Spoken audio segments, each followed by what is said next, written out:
Denver, Colorado was a location where we smuggled in narcotics. Girls, we had a massage parlor. We had a lot of stuff going on in Denver. Riyad oversaw that versus me being in Tokyo and Japan. And Riyad called me from Denver to Tokyo and started talking strange. You know, he wanted to close up shop. Basically, he wanted to do the last dope deal. He wanted to just stop. And he had a Bible in his hand. This is the way, this Bible, this is how we can do it, man. I don't know how to do what you're talking about. I don't even want to do that, man. I don't. And so I said, well, you know what? Let's conclude the dope deal for the day, and we'll talk about this later. With Riyad, it was no later.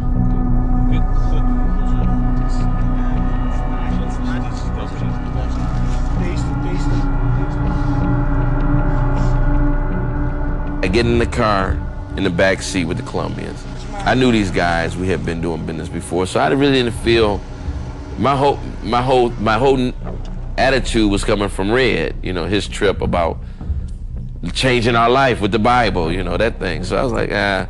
So anyway, as we was driving along to pick up the money, they saw me not paying attention.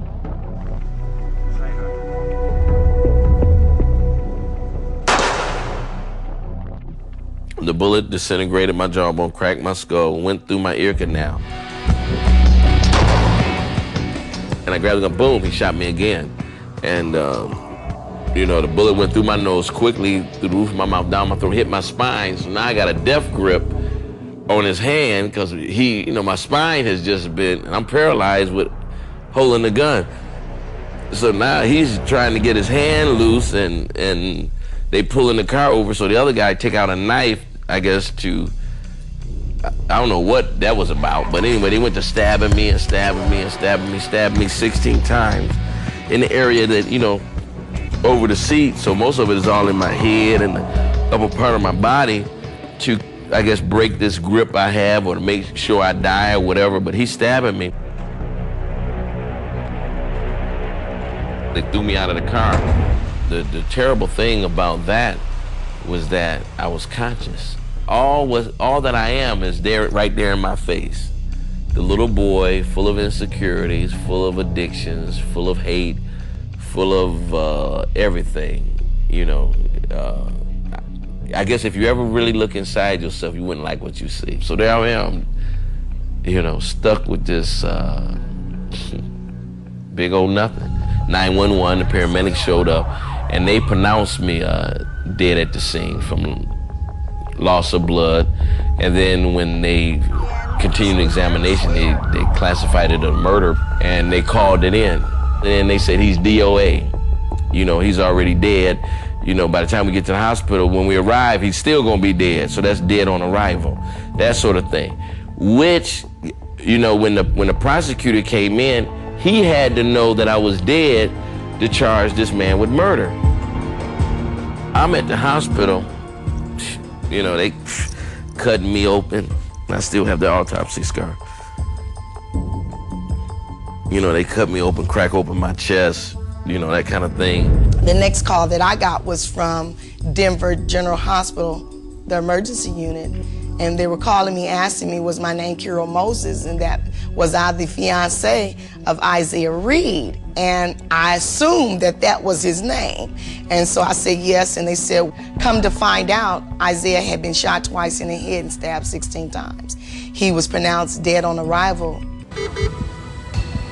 The prostitutes are there, the police officer and the prosecutor attorney. Here's his mother's number, call him. So now my mother get the call from the doctor. No, my son is not dead, let me pray for him. So he says, you know what? You know, what's gonna happen when you pray? She said, if nothing don't happen, then you can do what you want, but put my voice over the intercom, because my son, my baby know when I pray. Anyway, my mother begins to pray, call on God, ask God to fulfill and remember her, you know, his handmaid, you know what I mean? Talking in tongues. Now they really think she's hysterical. You know, they think she's crazy. But God answers. 3 years later, 1989, it's around Christmas time, December 27th, we having another drug deal, selling dope, prostitutes. I'm shooting heroin in my neck. I'm trying to get high and make my money. And one of the prostitutes just start tripping, what we call here in America, tweaking, you know. I want to kill myself. I'm tired of life. You don't love nobody kind of thing. I said, you know what, you need to chill. Paul, he's there. He's saying, man, you need to help or we're going to get busted. And I try to give Lisa some money. She slaps the money out of my hand. I try to give her some cocaine. She slaps the drugs out of my hand. The only thing I can do now is to, you know, knock her out, punch her in her head.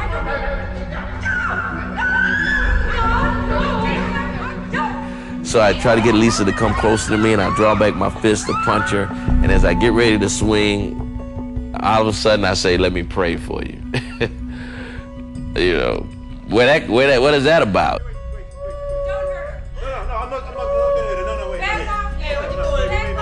And Paul said, pray? Man, you must be really high. I want some dope, make you pray. Break out the staff. But when I said pray, Lisa calmed down. I mean, she got quiet as a church mouse. But I said, maybe she's running a game, you know, so just to humor Lisa, let's pretend like we praying. Come on, Paul. Paul says, well, I know what you're supposed to do. Close your eyes. I said, close my eyes. Last time I closed my eyes, I got shot in the head twice. You close your eyes. So he said, well, let's hold hands. I said, hold hands? I said, yeah, let's hold hands. He said, hold hands? I said, yeah. He said, man, you done got queer? I said, who dope is? He said, okay, let's hold hands. So we begin to hold hands, and they looking at me getting frustrated. I'm trying to figure this out. And all of a sudden, I begin to talk to the Lord. You know, in my own language, nothing religious. I'm saying, check this out. You know, Lisa's down here tripping, you know, maybe it's the dope, I don't know, but, you know, you need to give her a chill pill so she can chill. And, you know, we don't want to interrupt what you're doing upstairs, but you the man upstairs. And it's around Christmas time. This is your thing anyway, jingle bells, you know, that kind of thing. Whatever you can do for us at this particular time, we really appreciate it. You know what I'm saying? And, you know, you the man, right? And we're signing off, kind of a thing. And next thing I know, God called me by name. Isaiah, what about you? I'm like, I must be tripping. So I think somebody's playing a game on me. So I'm looking around the room. I'm looking at Paul. I said, did you hear that? He's like, come, are we finished yet? What's happening? And I'm looking at Sheila. She's still tweaking. But Lisa, she's just as quiet as church mouse. I said, man, this is crazy. Isaiah, what about you? What about your life? You need anything? I'm like, no, I don't need. You know, this was about Lisa. You know, I'm cool, you know. He said, no, you got a lot of things going on in you. Don't you know you can be free? I said, I'm not in bondage. I'm cool, man. You know, I just want to do my thing. But we're talking. And then all of a sudden, something in me, a little boy cries out, help me. Don't leave me like this. Don't leave me like this.